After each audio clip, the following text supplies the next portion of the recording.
Leo! Kamusta? Ito po si Divine Tarot 888 for your bonus reading. Actually, March to April itong reading na to. Kamusta kayo guys?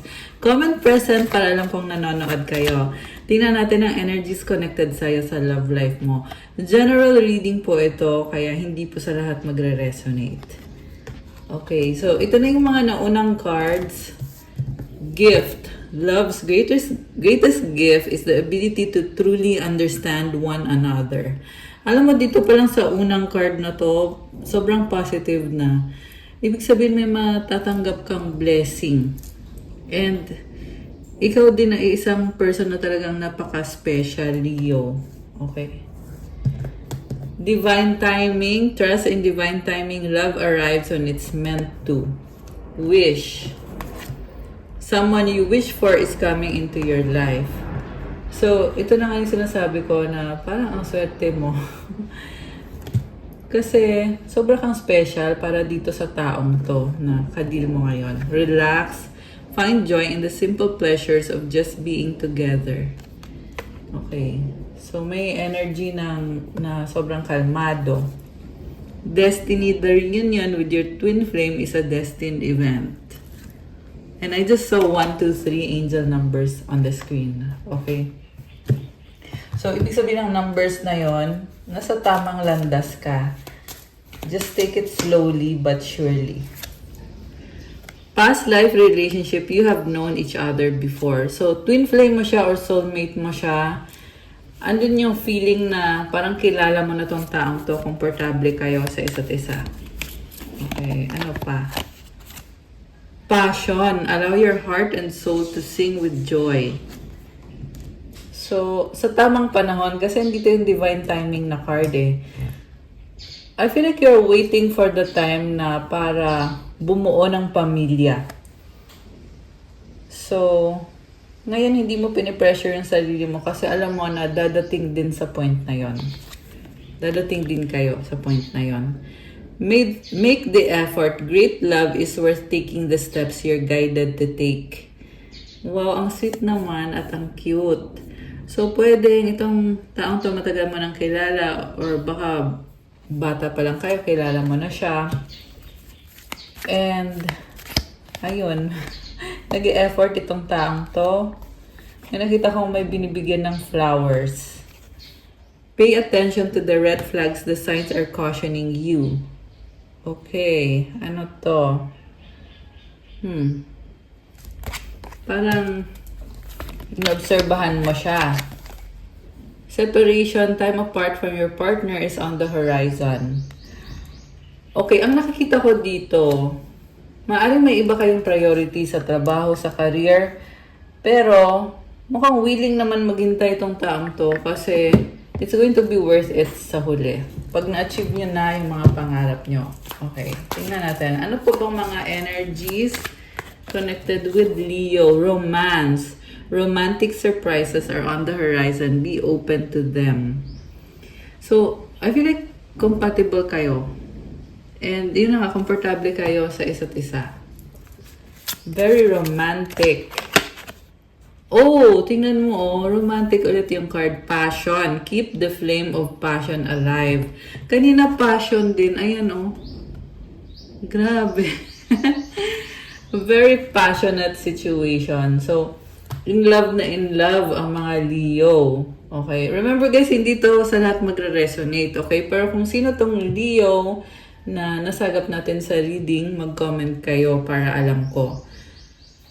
So, yes, in love sa'yo itong taong to. Walang duda. Okay, ano pa? Ano pang energies connected with Leo? Sacrifice. Love may come with sacrifices. Evaluate what you're willing to give up. So, ito na nga eh. Mahal ka nitong taong to. Pero, willing naman siyang maghintay. Kasi, merong divine timing, di ba? Maswerte ka dito sa taong to. Trust in the divine timing. Love arrives when it's meant to. So, yung clock also symbolizes na you are waiting for the right time. At sa ngayon, hindi nyo pa tuluyan na pwedeng i-level up yung connection ninyo kasi may mga ambisyon pa kayo sa buhay na gusto nyo maabot muna sa ngayon. Kaya kailangan mag-sacrifice. Konting sakripisyo. Alone time, spend some time alone. It will help you gain clarity on your relationship. So, mas gusto mo mag-isa ngayon kasi makakapag-isip ka ng clear. Okay? One more. Settling. Avoid settling for less than you deserve in love. Okay, bakit settling?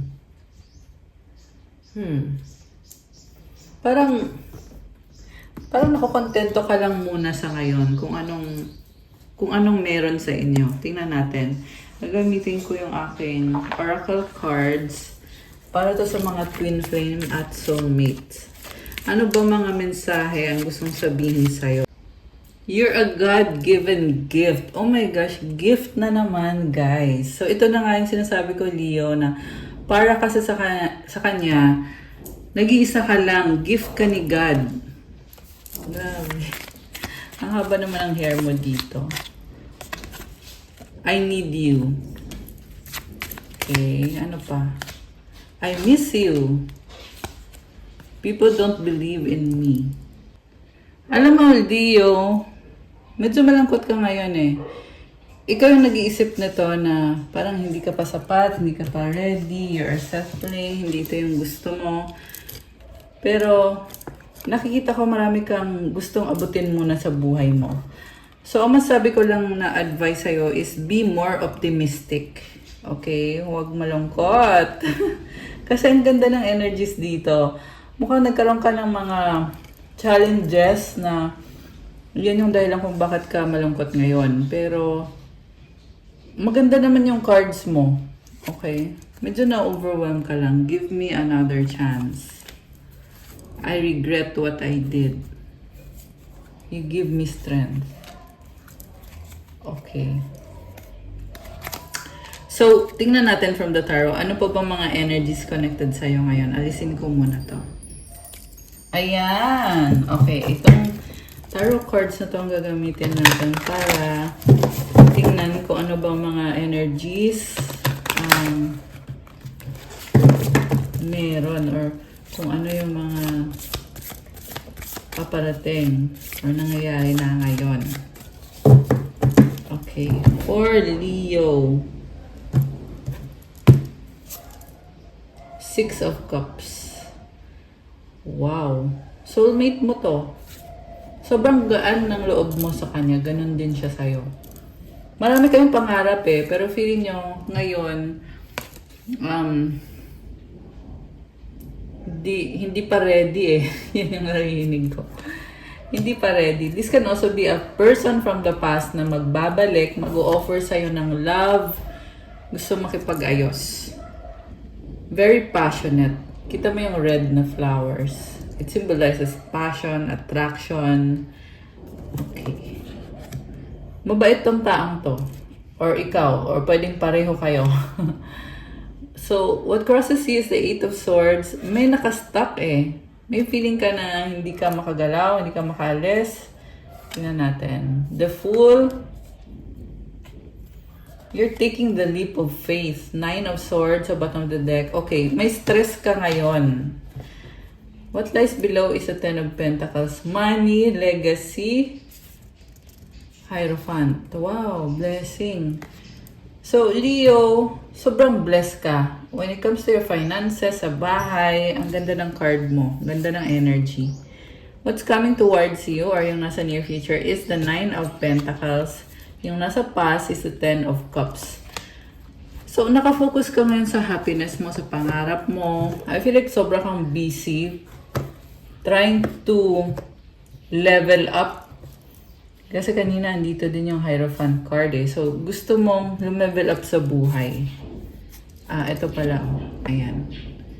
So, strong Taurus energy. Baka meron ka nun sa chart mo. Page of Wands, 2 of Cups, Magician, the Devil. Oh my gosh. So, malungkot ka ngayon. bagong-bago yung energy mo eh. So, kung ano man ang nangyari sa'yo sa past na nag-cause sa'yo ng stress, yung iba sa inyo nade-depress. Pero Leo, sinasabi kasi dito, napakadami mong blessings. Masyado kang blessed para ma-depress. I feel like kailangan mo lang umusad sa buhay mo and learn how to forgive yourself and how to move on. So, siguro hindi mo pa masyadong nakakalma yung sarili mo. Maganda yung mag-meditation ka, mag-pray ka, i-surrender mo kay God kung ano man tong gumugulo sa isip mo na feeling mo nakastuck ka. Parang hindi ka makaalis. So, yung person na ka-deal mo with this Two of Cups, okay, nakikita ko na tanggap nyo ang isa't isa. Mukhang magkaiba kayo eh. Feeling mo siguro total opposite kayo. Pwede kasing twin flame mo itong ka-deal mo or soulmate mo. Someone na opposite yung ugali ninyo pero nagkakasundo kayo at pareho naman may pagmamahal sa isa't isa. So, support naman siya sa'yo sa lahat ng mga gusto mong gawin sa career mo, sa mga pangarap mo. Kaya sobrang swerte mo dito sa taong to. You have the Magician as the mutual energy. Ibig sabihin, you have all the tools na kailangan nyo to create your dream life. And the outcome is the Devil. So, still nakastuck yung energy. So, tingnan natin. Bakit nga ba nakastuck? Ang bigat ng energy eh. Meron kang may stress. Okay, Ace of Swords. Recently, nagkaroon ka ng ending na masakit para sa'yo. Three of Cups, Ace of Cups. So, alam mo, Leo, kailangan mo lang tulungan yung sarili mo. Kasi minsan, yung mga tao sa paligid mo, may mga sinasabing hindi maganda, tas ikaw naapektuhan ka din. Okay? Yun yung kinaka-stress mo. Page of Cups and Five of Swords. Ayan. So, kailangan mo pang ikalma yung sarili mo. May misunderstanding kayo. Okay. Anong outcome?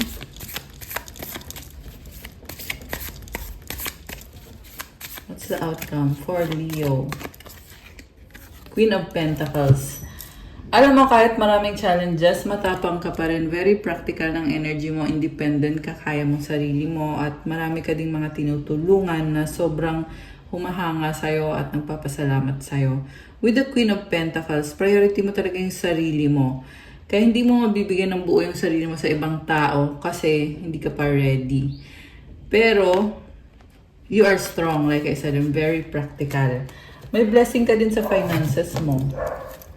We have Seven of Cups. Marami kang pangarap, pero nagkaroon ka ng failure eh, kaya ka nasasaktan pa ngayon. Hermit and the Five of Cups. And the Lovers. Medyo sensitive at vulnerable ka ngayon. Okay. So, kuha tayo ng messages galing sa person mo. Itong mga energies. Okay. Boundaries, having sensible boundaries is important. Honor your loved one and you will notice your relationship becoming stronger. Isa pa. Emotions, look deep within your emotions. So may mga boundaries ka. Nagiging emotional ka kasi kaya mas gusto mo mag-isa. Enlightenment. There is no separation. We recognize that we are one with the divine. Learn. Let love show you how to learn from each other. Ayun naman pala, ang ganda ng card mo dito. Oh. Naliliwanagan ka at natututo ka. Union. The union of divine soul counterparts is a miraculous event that begins when you least expect it. So, ito yung twin flame mo or soulmate mo. Respect your relationships. Marami ding tao dito na mukhang nakatingin sa'yo or nagsastalk sa'yo. Okay.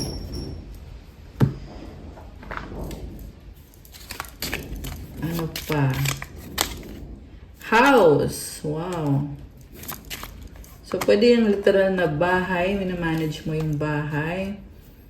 Or, this is your sanctuary. The bear. You are strong. Ayan, oh. Strong. At may goal ka talaga na gusto mong ma-achieve. Clock Tower, the Clover. So, mahirap man yung mga challenges mo, pero maswerte ka. You have this Clover energy. Whip. Oh my gosh. So, nagsastruggle. Okay, ano pa? Isa pa. Nasasaktan ka. The Tree and the Lady. Okay. Gentleman. Wow! So, magkatabi pa yung lady tsaka yung gentleman. So, ang nakita ko dito is a long-lasting relationship. Pero may mga personal challenges ka, especially sa career mo. Okay? Message from your person.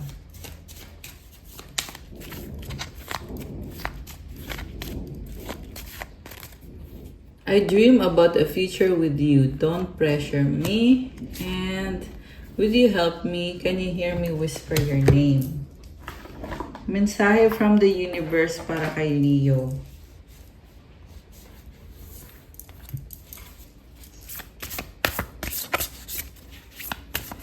Okay. Dalawa. My vibes speak louder than my words.